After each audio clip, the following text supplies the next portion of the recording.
The courtroom held its breath as the prosecutor smirked, flipping through a file as if the case was already won. "Miss Porter," he said, his voice dripping with condescension, "let's cut to the chase. Drugs were found in your vehicle. The arresting officers, two respected members of law enforcement, testified under oath. What exactly do you think you can say to change that?" Talia Porter leaned forward slightly, a calm smile playing on her lips.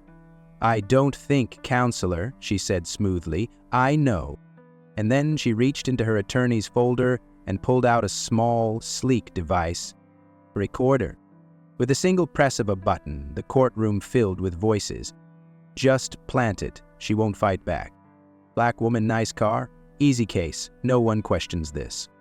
It's done. Just write the report. By the time she calls a lawyer, it's over." The room erupted. Jurors gasped. The judge banged his gavel. Officer Carter turned pale. Officer Sullivan shot to his feet. "That's doctored," he shouted. "That's a damn setup." Talia finally turned to face him, her expression unreadable. "Funny," she said coolly. "I was about to say the same thing." And just like that, the case flipped. But before we dive deeper into this explosive story, tell me where you're watching from in the comments below. And if you enjoy stories like this, don't forget to hit subscribe and turn on notifications so you never miss a new one. The humid Georgia air clung to Maya Carter's skin as she guided her sleek black sedan through the dimly lit streets of Savannah. The city had a way of feeling both ancient and alive at the same time, the Spanish moss swaying lazily from towering oak trees, casting ghostly shadows under the streetlights. It was a quiet night, the kind that made people feel safe, wrapped in the illusion that danger only lurked in dark alleys or bad neighborhoods.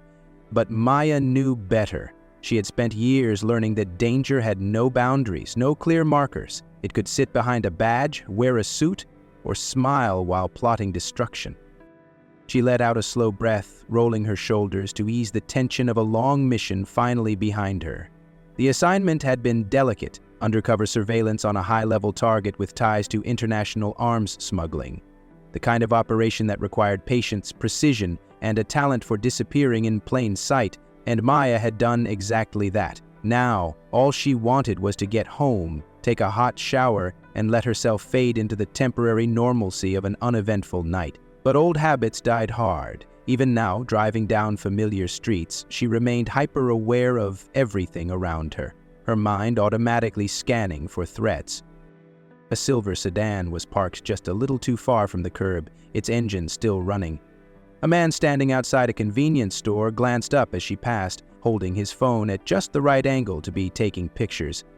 An SUV made the same turn she did, too close, too calculated. She watched them all in her rearview mirror, mentally cataloging, assessing, deciding which details mattered. Maybe none of them did. Maybe she was just tired. But in her world, tired could be deadly. Her hands tightened around the steering wheel, fingers flexing as she shifted lanes, testing whether the SUV behind her would follow. It did. Just slightly. A civilian wouldn't notice, but Maya wasn't just anyone. Her heart didn't race. Her pulse remained steady. This wasn't fear, it was focus. She adjusted the angle of her mirror, catching a glimpse of the driver. Male, white, mid-40s, built like someone who spent a little too much time at a gym but not enough time thinking critically. He wasn't following closely enough to be obvious, but she had spent years in counter-surveillance. Subtle was still sloppy if you knew what to look for. She debated her next move.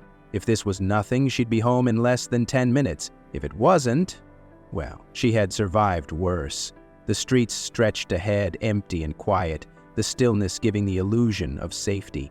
Maya knew better. The night was never truly quiet. It just waited, watching, deciding when to strike. And tonight she had the distinct feeling that something was coming, something calculated, something planned. But whoever was waiting in the shadows had no idea who they were about to mess with. A sudden burst of red and blue lights flooded her rearview mirror, the wail of a siren cutting through the quiet night like a blade. Maya's grip on the steering wheel remained steady, her expression unreadable as she guided her car to the curb. She had seen this coming. The SUV had been following her too precisely, too deliberately for too many blocks. Now, the game was starting. She took a slow breath, her mind already moving 3 steps ahead as the patrol car rolled to a stop behind her, its lights strobing against the darkened street. She watched in the mirror as 2 officers stepped out. The taller one, Larson, moved with an air of practiced ease, his square jaw set in a look of casual authority. He was the kind of cop who had spent years perfecting the art of intimidation without raising his voice, a man who wielded power like a blunt instrument, not through brute force but through quiet certainty that no one would ever question him. Beside him, Brooks was a different breed entirely. Shorter, stockier, and radiating aggression, his hand already resting near his holster, as if he was itching for an excuse to use it. Maya didn't move as Larson approached her window, his flashlight sweeping over the interior before settling on her face. "License and registration," he said, his tone devoid of pleasantries. She didn't hesitate, keeping her movements slow and deliberate as she reached into her glove compartment, retrieving the documents with the careful precision of someone who knew exactly how these situations could go wrong. As she handed them over, she met Larson's gaze head-on, her expression giving nothing away. "Mind telling me what this is about, officer?" Larson glanced at her license, flipping it between his fingers before looking back at her. "You ran a stop sign back there." Her brow lifted slightly, the smallest flicker of disbelief crossing her face. She knew every inch of the route she had taken, and there hadn't been a stop sign anywhere near that last intersection. This wasn't about a traffic violation, it never was. "I'm sure that's a mistake," she said evenly. "I didn't run any stop sign." Larson let out a small, humorless chuckle, shaking his head as if he had heard this excuse 1,000 times before. "Well, I guess we'll have to agree to disagree on that one." Beside him, Brooks shifted impatiently, stepping closer. His eyes flicked over her car, his sneer deepening. "Nice ride," he muttered, the edge in his voice unmistakable. "Didn't think we'd see someone like you behind the wheel of something this expensive." Maya didn't react. She had heard variations of this sentiment her entire life. A black woman driving a luxury car at night was always suspect to men like these. "Someone like me?" she repeated, her voice calm, measured. Brooks grinned, but it wasn't friendly. "Just saying, must be nice." Larson ignored the exchange, flipping through her registration before holding it up in the dim light. "You live around here?" Maya nodded. "Yes, officer." Larson studied her for a long moment, something unreadable flickering behind his eyes. Then, without another word, he passed her license and registration back through the window. "Wait here," he said, turning away. She watched as he and Brooks walked toward the rear of her vehicle, their voices low, their body language too intentional. Her jaw tightened slightly. This wasn't just about flexing authority. They were looking for something. Or, more likely, they were about to create something. Her pulse remained steady, but she felt the weight of the moment pressing against her. She had been in dangerous situations before, had faced down men far more dangerous than these 2. But that didn't mean she underestimated them. Corruption could be just as lethal as any weapon. She adjusted her mirror slightly, catching the reflection of Brooks gesturing toward her trunk, his expression one of mock surprise. Larson nodded, his lips curling into a smirk, before he straightened and started walking back toward her window. Maya didn't move, but she already knew what was coming. The game had been set, the pieces moving exactly as they had planned. What they didn't realize was that they had just made their first mistake. Larson's fingers lingered on her ID for just a second too long, his eyes shifting between the name on the license and the sleek black sedan she was driving. A subtle tension flickered across his expression, something just beneath the surface, an old, familiar resentment disguised as curiosity. He tapped the edge of her license against his palm, his lips curling slightly. "Nice ride," he said, his tone casual but carrying an edge. "What's a girl like you doing with money like this?" Maya didn't react. She had heard the question before in different forms, wrapped in the same unspoken accusation. She kept her face unreadable, waiting. Larson tilted his head slightly, watching her, expecting some kind of response. When she gave him none, he let out a small chuckle and turned his attention back to her registration. "You ran a stop sign back there," he said, as if moving on to something routine, something unquestionable. Maya's gaze remained steady. There was no stop sign, she said evenly, without hesitation. Larson exhaled through his nose, shaking his head like he was dealing with someone naive. "Well, we say there was," he said, smirking. Brooks snorted, shifting his weight impatiently. "And that means you're getting a citation, sweetheart. Unless you got something else in that car we should be talking about." His hand rested near his belt, just close enough to his holster to make a point. Maya's fingers tightened slightly on the steering wheel. Not fear, calculation. She had dealt with men like them before, the kind who saw authority as a weapon, who carried their badges with the same energy as a loaded gun. They had already decided who she was the moment they saw her. Black woman, expensive car, alone at night. It wasn't a traffic stop, it was an opportunity. She inhaled slowly, letting the tension settle. "I see," she said, her voice controlled. "Are you sure about that stop sign, Officer Larson? Because I drive this route often and I've never seen one there." Larson leaned down slightly, resting his forearm against the edge of her open window. "Well," he said, voice smooth, amused, "maybe you weren't paying attention." Brooks chuckled under his breath. "Or maybe," he added, his grin widening, "you just don't think the rules apply to you." Maya's eyes flicked between the two of them, absorbing every movement, every shift in posture. She could see it. Brooks was the instigator, aggressive, eager to escalate. Larson, on the other hand, was methodical. He wasn't looking for an excuse to start trouble. He had already decided how this would go. She knew what came next. "Step out of the vehicle, ma'am," Larson said, his smirk never fading. Maya didn't move immediately. Not because she was going to argue, because she wanted to see what they would do when she made them wait for it. A flicker of impatience crossed Brooks' face. Larson, still composed, straightened up and placed a hand on the roof of her car. "Don't make this harder than it needs to be." Maya exhaled slowly, her expression still neutral, still unreadable. She reached for the door handle and pushed it open, stepping onto the pavement with deliberate, controlled movements. She kept her hands visible, a necessary precaution, even though she knew that, for them, it wouldn't matter. They had already written the script. She was just the character they had cast. Brooks moved in behind her as Larson circled to the back of her car. "You got anything in your pockets I should know about?" Brooks asked, his voice carrying that same thinly veiled condescension. Maya didn't answer. She didn't have to. Larson's voice cut through the stillness. "Well, what do you know?" he drawled, loud enough for both of them to hear. Maya turned her head slightly, just enough to see him standing at her open trunk. Brooks grinned, like they had just found buried treasure. There, sitting in plain sight near the edge of her trunk, was a small, unmarked bag filled with a fine white powder. Larson looked up at her, his smirk widening. "Guess we got ourselves a problem."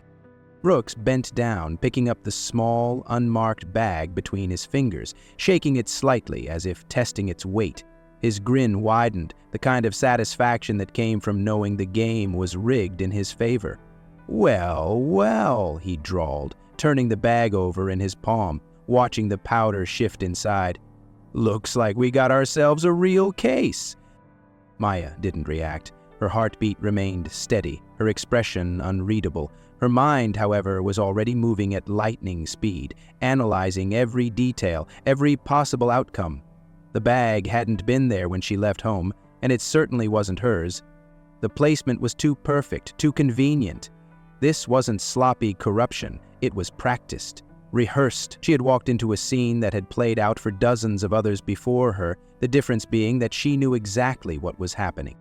Larson took a step closer, his smirk still in place, the faintest hint of amusement in his eyes. "Anything you want to tell us, Miss Carter?" His voice was smooth, almost friendly, like they were sharing an inside joke. Maya tilted her head slightly, looking between the two of them, then down at the bag Brooks was holding like a trophy. She let the silence stretch, just long enough to make them wonder what she was thinking. Then, finally, she spoke. "You're making a big mistake." Brooks let out a short, mocking laugh, shaking his head. "Oh, I don't think so," he said, tossing the bag onto the floor of her trunk like it meant nothing. "See, this is a pretty open and shut situation. Drugs in the trunk. Driver's responsible. And wouldn't you know it, we just happened to pull you over for a moving violation? Talk about bad luck." Larson stepped closer, reaching for his cuffs, his smirk never faltering. "No, sweetheart," he said, voice dripping with confidence. "You are." Maya felt the cold metal encircle her wrists as Larson tightened the cuffs, locking them into place. She didn't resist. There was no point. She knew how this worked. The more she pushed, the more they would enjoy it. She had seen men like them before, men who thrived on the illusion of control, who believed that the uniform they wore made them untouchable. She inhaled slowly as Brooks grabbed her by the arm, guiding her toward their patrol car. The night was quiet, the hume of streetlights buzzing faintly above them. If anyone was watching from their windows, they weren't coming outside. People knew better than to get involved. Brooks opened the back door, shoving her inside without ceremony before slamming it shut behind her. The interior smelled like sweat and old coffee, the vinyl seats cold against her skin. She exhaled slowly, rolling her shoulders back, settling in as she watched Larson and Brooks through the barred partition. They were talking, laughing, enjoying themselves. She turned her head slightly, glancing out the window as the city passed by. She knew where they were going, knew what came next. They thought they had won. They had no idea they were playing the wrong game. The station smelled like stale coffee, sweat, and the unmistakable musk of power left unchecked for too long. The fluorescent lights flickered slightly, casting a sickly glow over scuffed floors and desks cluttered with paperwork no one really intended to read. As Larson and Brooks led Maya through the front entrance, there was no urgency, no tension, just the casual arrogance of men who believed they had already won. A few officers looked up from their desks, smirking, nodding in silent approval as if this was just another routine performance in their well-rehearsed script. Maya kept her posture relaxed, her face unreadable. She absorbed every detail, the layout, the number of people present, the placement of the security cameras, the way certain officers avoided looking at her too long while others watched with thinly veiled amusement. She noted the younger cop sitting near the processing desk, his fingers drumming against his keyboard, his jaw tight. He wasn't smirking. He wasn't nodding along. That was interesting. Brooks guided her down a hallway toward a side room, his grip firm but unnecessary. He wanted to assert control, to remind her that whatever she thought she knew, whatever she thought she was right, now, she was nothing but another detainee in his station. Larson walked ahead, pushing open a heavy metal door and stepping aside. The interrogation room was small, dimly lit, deliberately uncomfortable. A metal table sat in the center, two chairs on opposite sides, a camera positioned high in the corner, its red light blinking lazily. Maya stepped inside without hesitation, allowing Brooks to shove her into the chair as Larson leaned against the wall, his arms crossed. Brooks made a show of slamming a thick file onto the table in front of her. He flipped it open, spreading out a few sheets of paper, letting his fingers tap against the top page before looking up with a smirk.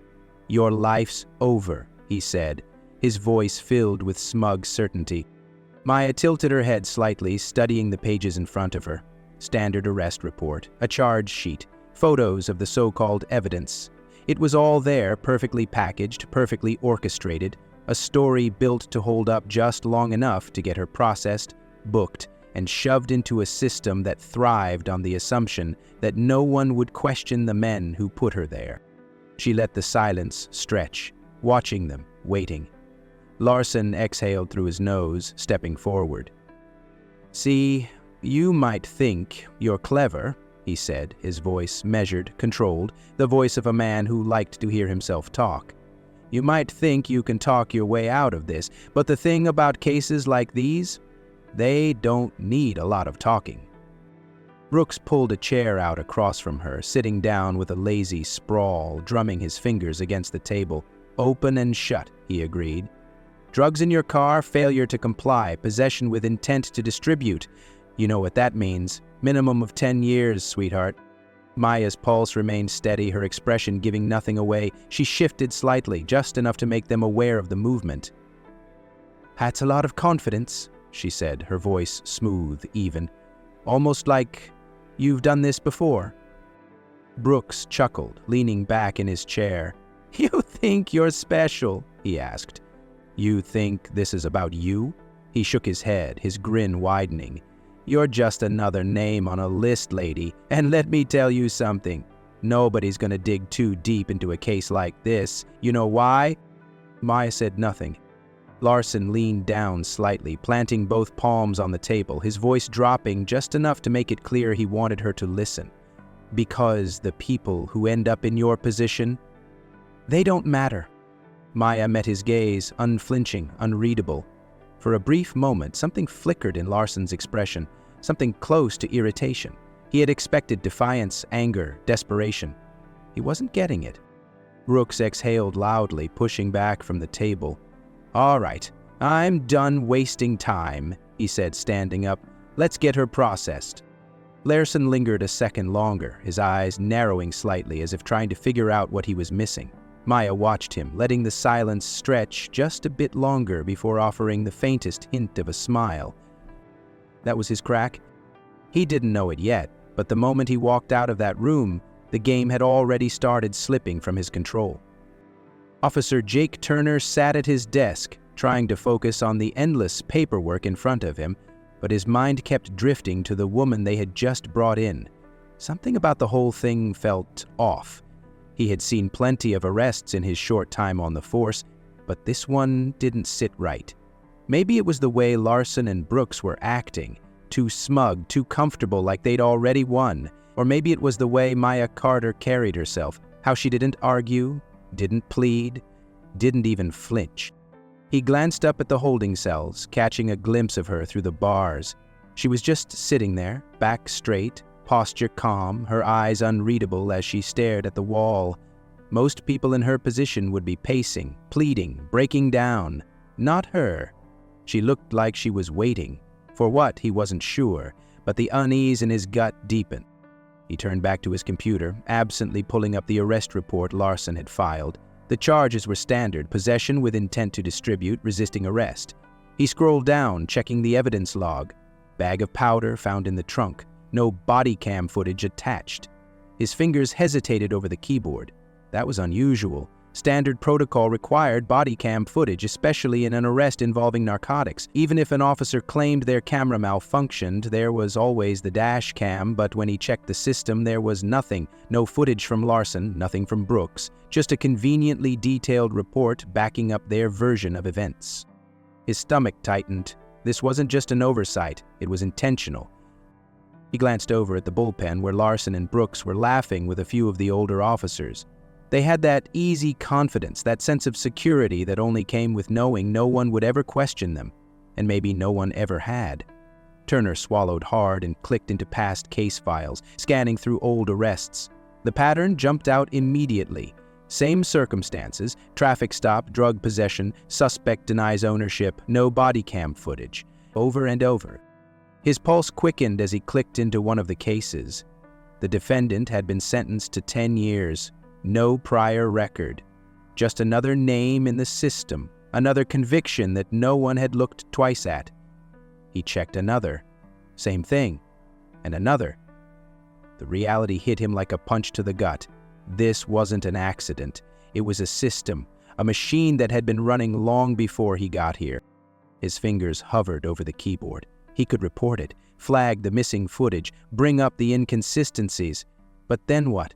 The department protected its own. Everyone knew that. If he spoke up, if he even asked the wrong questions, he'd be marked. Not officially, of course. No one would say anything outright, but shifts would get harder, backup would be slow, and eventually he'd find himself forced out. He clenched his jaw, running a hand over his face. He had worked his whole life to get here, believing he could make a difference, but right now he had to ask himself what that really meant. He crossed the room. Larson caught him looking and smirked. "You taking notes, rookie?" Turner forced a chuckle, shaking his head like it was nothing. Larson winked, then went back to his conversation. Turner turned back to his screen, his hands cold against the keyboard. He had a choice to make, and he was running out of time. Larson stepped back into the interrogation room, closing the door behind him with deliberate slowness. His smirk hadn't faded, but there was something different in his eyes now. It was the look of a man who wanted to see someone crack, to watch them fold under the weight of what was coming. He pulled out the chair across from Maya and sat down, elbows resting on the metal table, fingers tapping against the surface in an unhurried rhythm. Brooks stood near the door, arms crossed, watching with the same arrogant amusement he always carried. "You know," Larson started, leaning in slightly, his voice low and steady, "there's a lot of ways this can go. You're looking at serious charges, sweetheart. And if I were you, I'd start thinking real hard about what kind of deal you might want to make." Maya didn't move, didn't blink, didn't react. Her silence stretched long enough for Larson's smirk to falter, just slightly. He exhaled through his nose, shaking his head like he was disappointed. "See, I don't think you understand what's happening here. We've got evidence. We've got the reports. We've got everything we need to make sure you don't see the outside of a prison cell for a long, long time. And the thing about people like you," he continued, his voice dropping into something colder, more calculated, "is that no one's going to be asking too many questions once you're locked up." Maya tilted her head slightly, eyes never leaving his. "People like me?" she repeated, voice calm, smooth, sharp. Larson chuckled, shaking his head. "You know exactly what I mean." Maya let the silence settle again before finally leaning forward just enough to close the space between them. "What happens," she said, her voice soft but deliberate, "when someone looks too closely at your record?" For the first time, Larson's fingers stopped tapping against the table. A flicker of something, annoyance, maybe something darker, flashed across his face.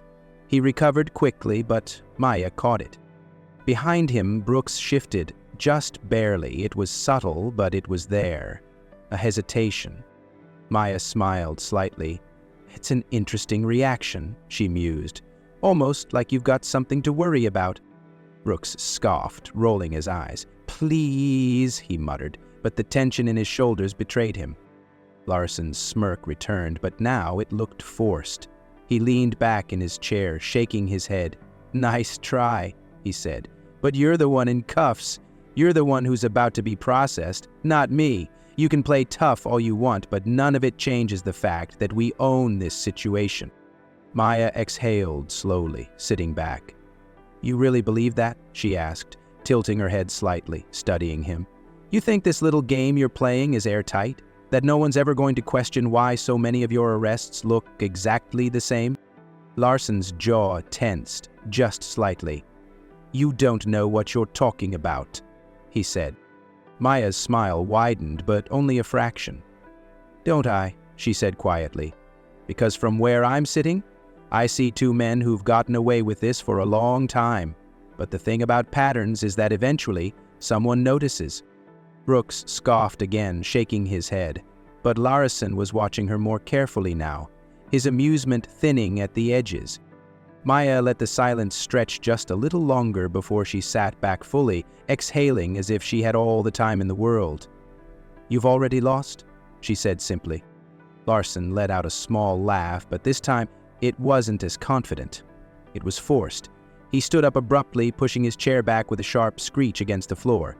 "I will see about that," he muttered, glancing at Brooks before heading for the door.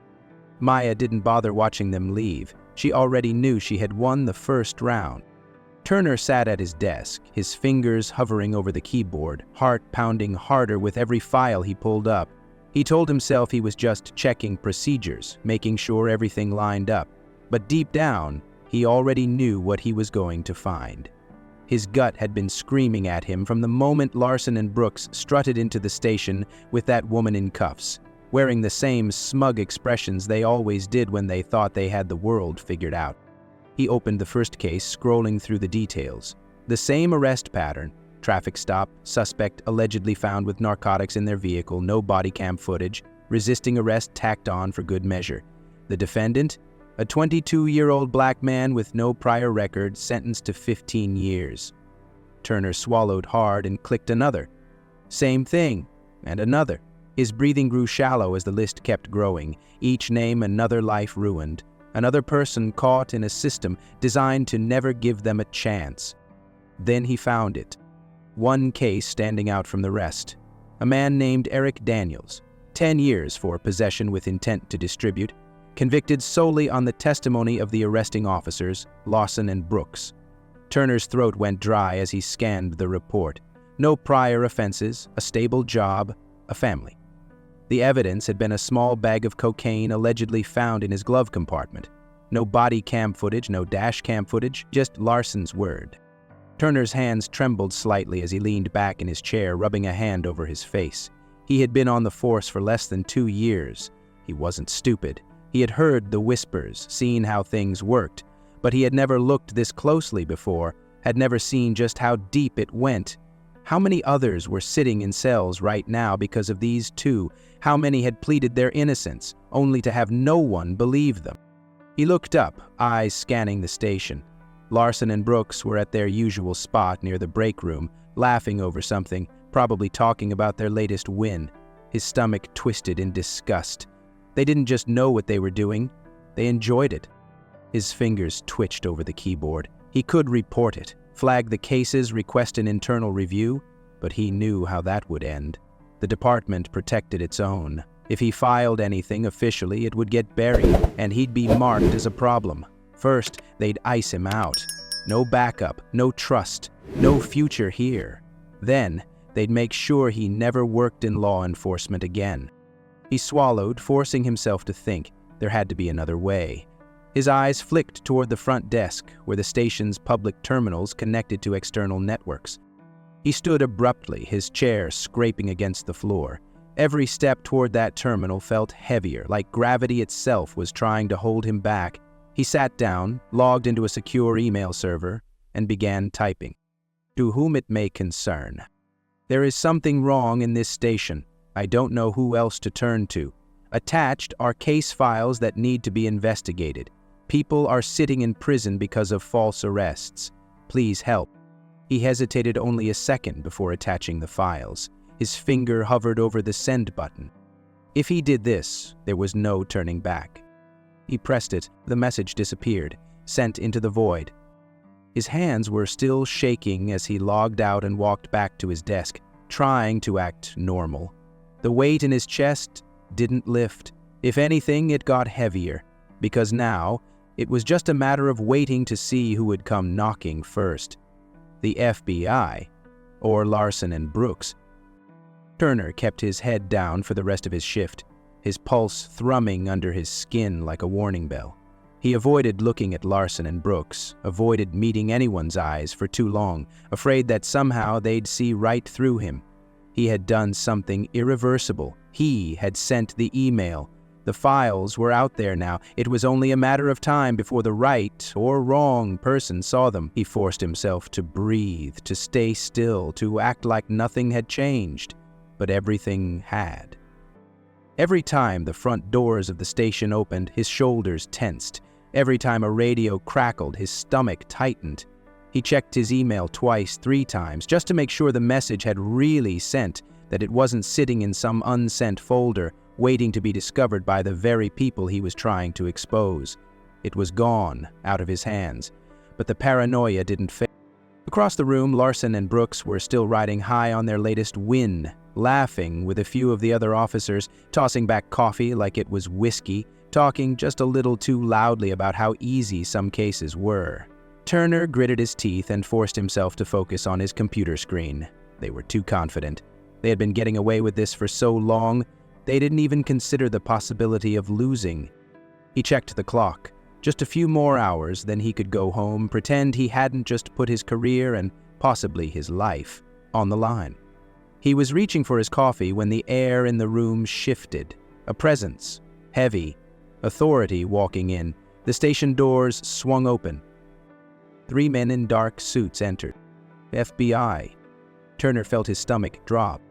No one spoke at first. Conversations died mid-sentence. Larson, standing near the coffee machine, straightened slightly, his smirk faltering just a little. Brooks leaned against the counter, arms crossed like he was daring someone to say his name. The lead agent, a tall man with graying hair and an expression like carved stone, stepped forward, flashing his badge.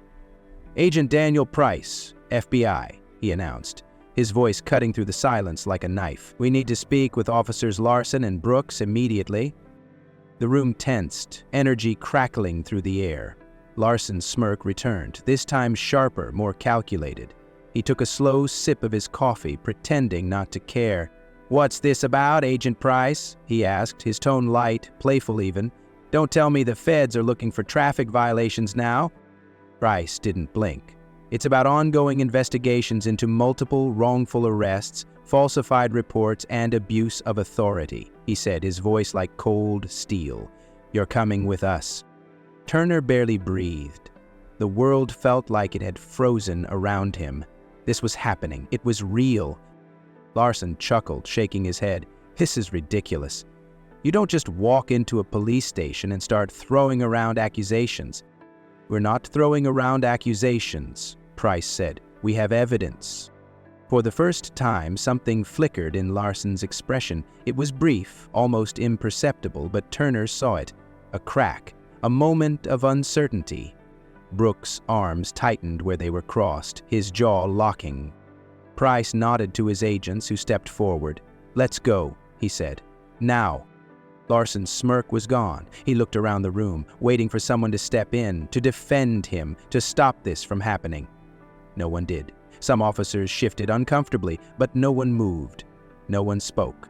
Turner saw it in Larson's eyes then, that realization. He wasn't invincible. The rules had changed. Brooks was the first to react, shoving past one of the agents. "This is bullshit," he snapped. "We didn't do anything wrong." Price barely looked at him. "Then I'm sure you won't mind answering some questions," he said smoothly. Larson clenched his jaw but didn't resist as they cuffed him. Brooks, on the other hand, struggled, cursing under his breath, his face twisted with anger. "This is a goddamn joke," he barked. "We're the police. You don't get to do this to us." Price just stared at him. "And that," he said quietly, "is exactly the problem." Turner swallowed hard as he watched them get led out of the station, their protests ringing through the air. He caught sight of one of the computer screens on a nearby desk, a flicker of movement on the security feed. Maya Carter. She was still in holding, still calm, still waiting. He felt a cold shiver crawl down his spine. She had known this was coming. She had been waiting for it. And somehow, she had known they wouldn't walk away. The courtroom buzzed with low murmurs as the doors swung open and Larson and Brooks strutted in, their movements deliberate, their expressions dripping with arrogance. Dressed in freshly pressed suits, they carried themselves like men who had already won, their confidence unshaken despite the weight of the charges against them. They had played this game before. They knew how the system worked, how easy it was to twist the truth when you wore a badge, how quickly the narrative could be spun to fit their version of events. Larson straightened his tie, casting a glance toward Maya, who sat at the defense table, hands folded neatly in her lap. She hadn't so much as twitched since the proceedings began. If he expected fear, desperation, or even anger, he was disappointed. She was unreadable, calm in a way that made his skin prickle. Still, it didn't matter. He had seen what the prosecution had put together. They had her cornered. The lead prosecutor, a sharp-eyed woman with a clipped tone, wasted no time painting Maya as a dangerous criminal. "The evidence is clear," she announced, pacing before the jury with calculated ease. The defendant, Maya Carter, was found in possession of a substantial quantity of illicit drugs. Drugs that were hidden in her vehicle. Drugs that, we will show, were intended for distribution. Ladies and gentlemen, this was not a misunderstanding. This was not a simple mistake. This was an operation. Larson smirked. Brooks sat back in his chair, arms crossed, shaking his head like it was all too easy. The prosecutor continued, layering every statement with the same practiced authority that made people believe what they were told, whether it was true or not. Let's consider the facts. Miss Carter was pulled over for a moving violation, a routine stop, but what our officers discovered was far from routine. A bag containing a controlled substance, plain as day, in the trunk of her vehicle. Now, Miss Carter might claim ignorance, she might say it was planted, but let's be honest, how often have we heard that excuse? She turned slightly, glancing toward Maya. And look at her. No reaction, no remorse. A woman caught red-handed, and yet she sits there like none of this matters. Maya remained still, her expression unreadable. She didn't need to defend herself. Not yet. The prosecutor walked toward the jury, her voice lowering just enough to pull them in. Let's talk about her background. No formal employment record in recent years, no tax returns, no verifiable income, and yet she drives a luxury vehicle, lives in a high-end apartment, and moves from city to city with no clear reason. These aren't the habits of an innocent woman. These are the patterns of someone operating outside the law. A calculated pause. Then the final strike. The prosecution intends to prove that Maya Carter is not just a woman caught with drugs. She is part of something bigger, something organized, and today justice will be served. Larson's smirk widened as the jury exchanged glances, some nodding subtly. It was working. The story was holding. This was the part where the accused usually crumbled, where they fought back with weak protests or outbursts, where they made themselves look guiltier in the process. But Maya didn't move. She didn't so much as blink. She was waiting. Larson frowned slightly, a flicker of something crawling up his spine. She was waiting for something. And for the first time, the thought occurred to him. What if they weren't in control of this after all? Maya stood as her defense attorney gave her a slight nod. She walked with quiet confidence to the witness stand, her posture upright, her expression composed, not a hint of fear in her eyes. As she took her seat, the entire courtroom seemed to shift, the air thick with anticipation. The prosecutor, still riding high from her carefully constructed narrative, adjusted her blazer and approached with a smugness that mirrored Larson and Brooks's earlier arrogance. "Miss Carter," she began, her voice firm, controlled. "Do you deny that the drugs were found in your vehicle?" Maya tilted her head slightly, letting the question settle. Then, with a calm that sent a ripple through the room, she answered, "I don't deny that the drugs were there. I deny that they were mine." A scoff came from the prosecution's table, but Maya didn't look their way. She let the tension build, let them feel the weight of what was coming. The prosecutor smirked. The classic excuse. Are you suggesting that the officers, two decorated members of law enforcement, planted evidence in your vehicle? Maya folded her hands in her lap, her voice as smooth as glass. "I'm not suggesting anything," she said. "I'm stating a fact." The room shifted. A murmur swept through the gallery. The judge lifted a hand. "I'll remind everyone to remain silent." The prosecutor, visibly irritated, forced a smile. "Ms. Carter, you've painted yourself as the victim here, but the reality is—" Maya cut her off, her voice steady but sharp. "Reality is exactly what I intend to establish." The prosecutor blinked, momentarily thrown off. "Excuse me?" Maya turned her gaze to the jury, meeting their eyes one by one. "I wasn't just any woman driving home that night," she said. "I wasn't some random civilian caught in the wrong place at the wrong time. The truth is—" She paused for a brief moment, letting the tension stretch, then delivered the final blow. "I'm a CIA field operative." Silence. Not the kind that came from disbelief, but the kind that came from the world cracking open, from an entire narrative being rewritten in an instant. The jury stiffened. The judge leaned forward slightly. The audience in the gallery whispered furiously. Even the prosecutor's expression faltered, her lips parting as if she hadn't fully processed the words yet. At the defense table, Maya's attorney pushed a folder forward. "Your Honor, we have classified documentation confirming Miss Carter's employment with the Central Intelligence Agency. We request the court's permission to introduce this into evidence." The judge studied the file as the prosecutor scrambled to regain her footing. "Your Honor, this is completely irrelevant." Maya turned toward the jury again. "No, it's not.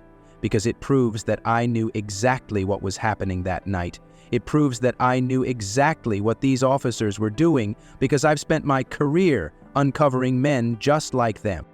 A sharp inhale came from Larson's side of the courtroom. He stiffened, his smirk wiped clean, his jaw clenching so tightly it looked as if he might crack a tooth.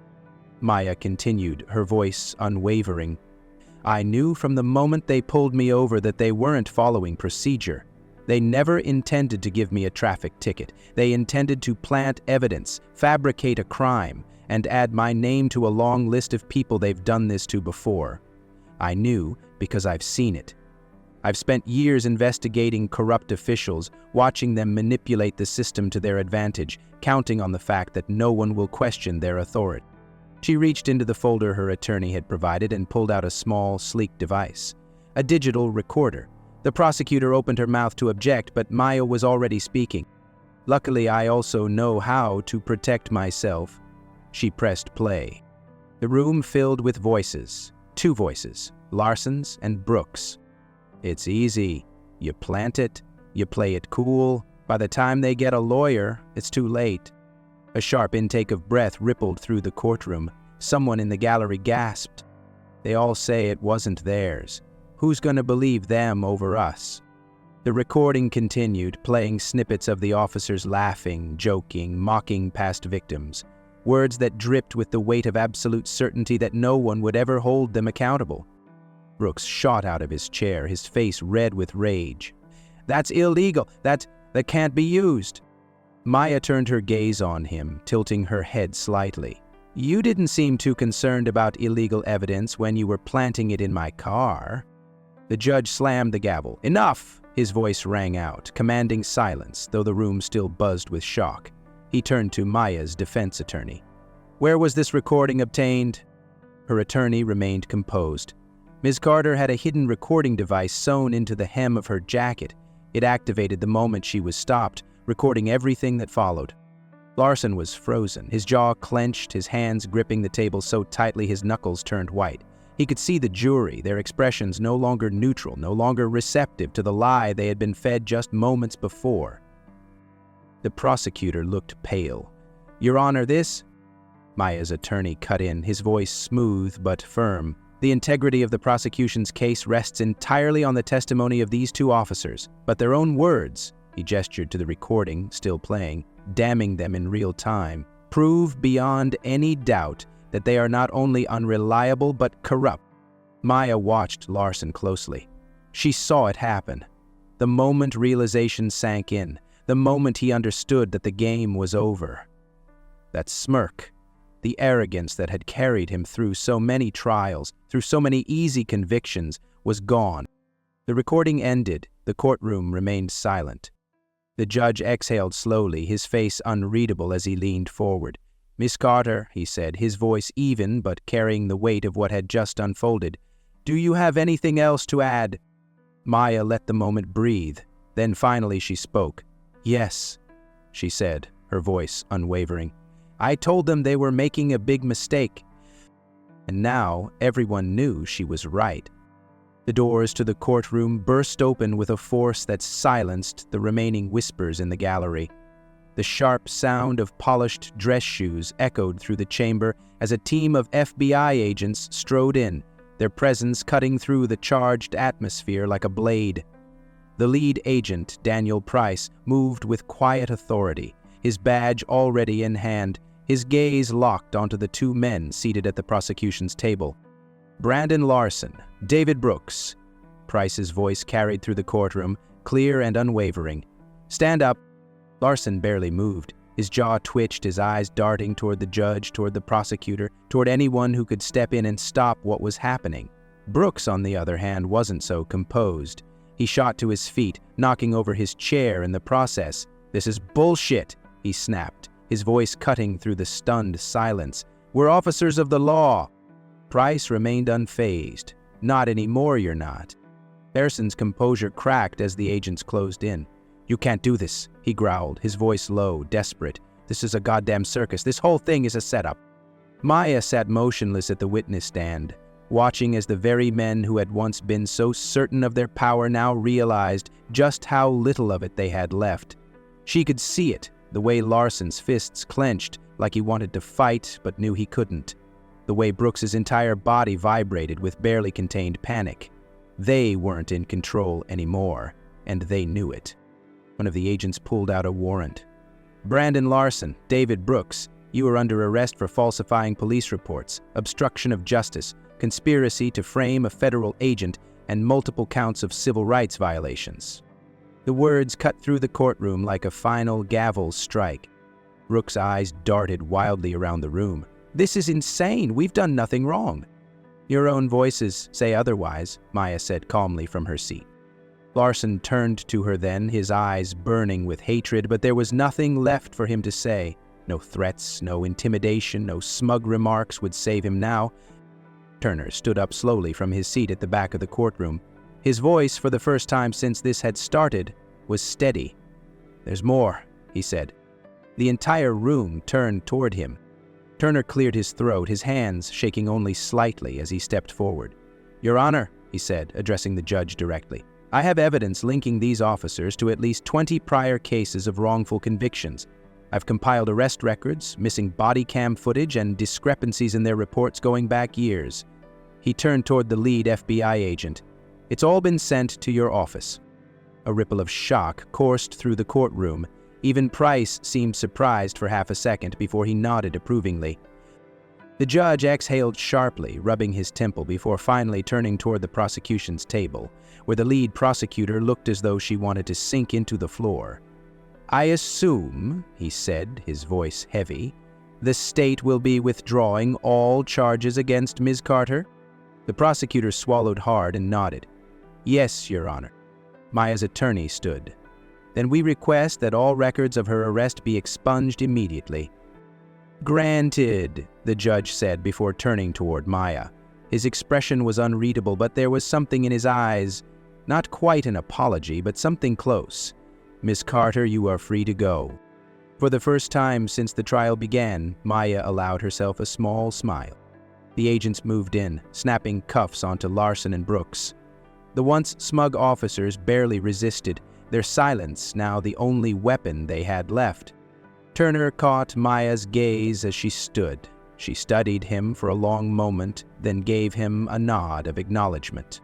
And with that, she walked out of the courtroom, the sound of the cuffs clicking shut behind her like the closing of a chapter. The fallout was immediate. Within hours, the headlines spread like wildfire across national news networks. Corrupt cops exposed in Savannah. FBI takes down officers for framing innocent civilians. The story dominated every major outlet, accompanied by footage of Larson and Brooks being led out of the courthouse in cuffs, their once arrogant faces stripped of all confidence. News anchors dissected every detail. How these officers had abused their power for years. How many lives had been destroyed by their fabricated cases. How their downfall had been set in motion by the very woman they had tried to frame. Social media erupted with outrage. People who had never heard of Maya Carter before now demanded justice, not just for her, but for every person who had been trapped in the same system. Videos of the courtroom revelation, of the moment the audio recording had played, went viral. The comments flooded in. "This is why we don't trust the system. How many more Larsons and Brooks are out there? Maya Carter is a legend." And then came the real reckoning. Lawyers representing past defendants of Larson and Brooks began filing motions. Case after case was re-examined, leading to a wave of exonerations. Men and women who had spent years behind bars were suddenly free, their convictions overturned, their lives irreversibly changed. Families wept outside courthouses as they reunited with their loved ones. Civil rights groups called for sweeping reforms, using the case as proof of everything they had been fighting against for decades. The Savannah Police Department, once content to protect its own, now found itself drowning in scandal. Internal Affairs launched a full-scale investigation. The police chief was forced to resign under public pressure. Officers who had once turned a blind eye to Larson and Brooks now scrambled to distance themselves, but it was too late.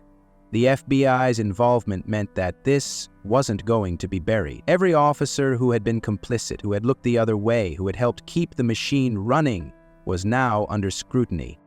And then there was Turner.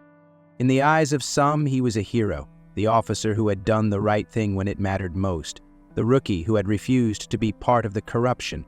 But inside the department, things weren't so simple. Some officers stopped talking to him altogether.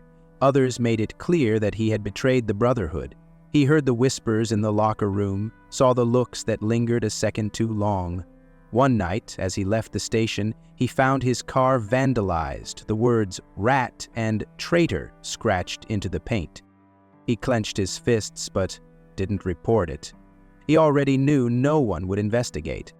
But despite everything, he stood his ground. He had seen the truth. He had seen what silence allowed, and no amount of hostility from his so-called colleagues would make him regret what he had done. He wasn't like them. He never would be. And he was fine with that. Turner spotted her sitting alone at a small cafe on the edge of the city, the kind of place that was quiet enough to go unnoticed but still had a clear view of the street. He hesitated before stepping inside, adjusting the collar of his jacket as if that could do anything to ease the weight in his chest. He wasn't sure why he had come, only that he needed to see her one last time.